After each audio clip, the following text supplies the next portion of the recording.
girl who does not like pants. The story began in the school. There are lot of classes, a lot of people, and are dancing and singing. It is loud.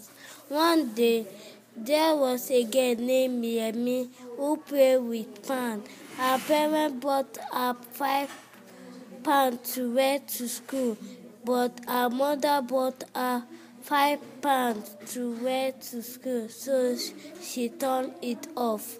So she went to school without pants.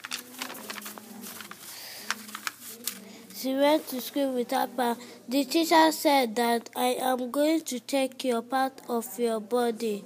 So she went home with her parents to eat dinner and sleep.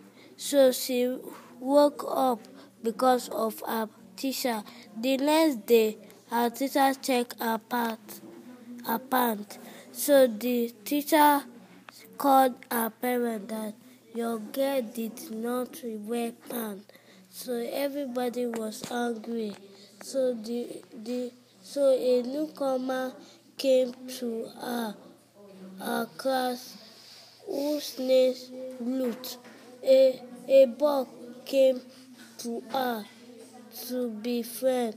Yemi dressed like her, so the boy picked Yemi, so they went home. So Sarah was crying. So Yemi removed the dress. So the boy went to Ruth for forgive. So Yemi asked forgiveness too.